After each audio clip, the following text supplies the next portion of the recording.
भारतीय टीम के star cricketer खिलाड़ी रिंकू सिंह ने कैची धाम पहुंचकर बाबा नीम करौली महाराज की पूजा अर्चना कर आशीर्वाद लिया। रिंकू सिंह कैची धाम क्रिकेटर आर्यन जुयाल के साथ पहुंचे। आधे घंटे तक मंदिर में रहने के बाद रिंकू सिंह वापस लौट गए। रिंकू सिंह को अपने बीच देख कैची में प्रशंसक काफी उत्साहित हो गए और उनके साथ सेल्फी भी ली। मंदिर समिति के प्रबंधक प्रदीप शाह और ग्राम प्रधान पंकज निगलटिया ने उन्हें बाबा से जुड़े चमत्कारों के बारे में बताया। हिमाचल प्रदेश सरकार ने सरकारी कर्मचारियों के तबादलों पर पूर्ण प्रतिबंध लगाने का फैसला लिया। कार्मिक विभाग की ओर से जारी अधिसूचना के अनुसार 5 अगस्त से तबादलों पर पूर्ण प्रतिबंध रहेगा।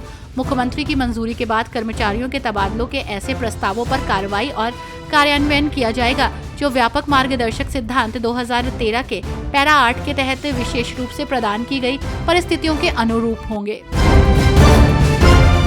महाराष्ट्र में विधानसभा चुनाव में महायुति के घटक दल किन किन सीटों पर चुनाव लड़ेंगे, इसे लेकर अजीत पवार ने बड़ा बयान दिया। एनसीपी के नेता और डिप्टी सीएम अजीत पवार का कहना है कि 2019 के विधानसभा चुनाव में जिस सीट से जो पार्टी जीती थी वो वहीं से चुनाव लड़ेगी। अजीत पवार ने नासिक जिले के दौरे पर कहा कि ये तय किया गया है कि 2019 के विधानसभा चुनाव में जो पार्टी जिस सीट को जीती थी वो उस पर चुनाव लड़ेगी। हरियाणा में कांग्रेस पार्टी से बीजेपी में जाने वाली तोशाम विधायक किरण चौधरी ने अपनी पूर्व पार्टी पर गंभीर आरोप लगाए हैं।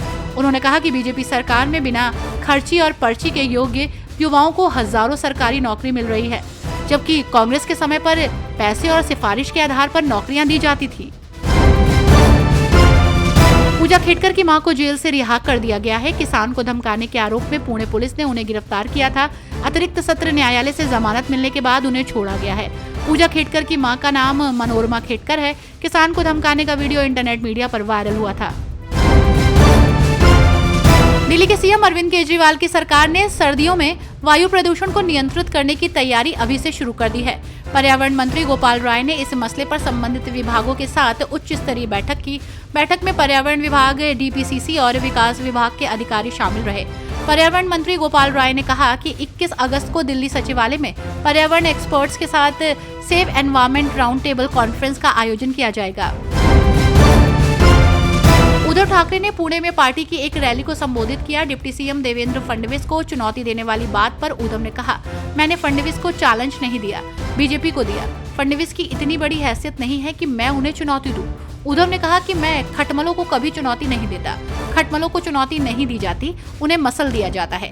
बीजेपी को चुनौती देते हुए उद्धव ने कहा कि तुम्हें खत्म करने के लिए मैं मैदान में उतरा हूँ। बिहार के परिवहन सचिव संजय कुमार अग्रवाल ने विभागीय समीक्षा की। इस दौरान उन्होंने सभी जिला परिवहन पदाधिकारी को निर्देश दिया कि अब वाहन और ड्राइविंग लाइसेंस के साथ रजिस्टर्ड मोबाइल नंबर और पता अपडेट रखना अनिवार्य है। ऐसा नहीं करने पर वाहन मालिकों पर कार्रवाई होगी। झारखंड हाईकोर्ट में झामुमो से निष्कासित पूर्व विधायक लोबिन हेम्ब्रम की सदस्यता समाप्त किए जाने के खिलाफ दाखिल की गई याचिका पर सुनवाई की गई। अदालत ने आदेश पर रोक लगाने से इनकार कर दिया। मामले की अगली सुनवाई 4 हफ्ते बाद की जाएगी। इस मामले में कोर्ट ने विधानसभा से जवाब और स्पीकर कोर्ट में सुनवाई से जुड़े सभी दस्तावेजों को पेश करने का निर्देश दिया है।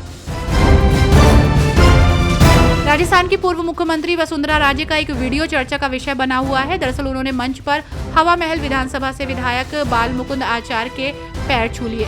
दरअसल जयपुर में बीजेपी के नवनियुक्त अध्यक्ष मदन राठौर का शपथ ग्रहण समारोह चल रहा था। कार्यक्रम में मदन राठौर को साधु संत भी आशीर्वाद देने आए थे।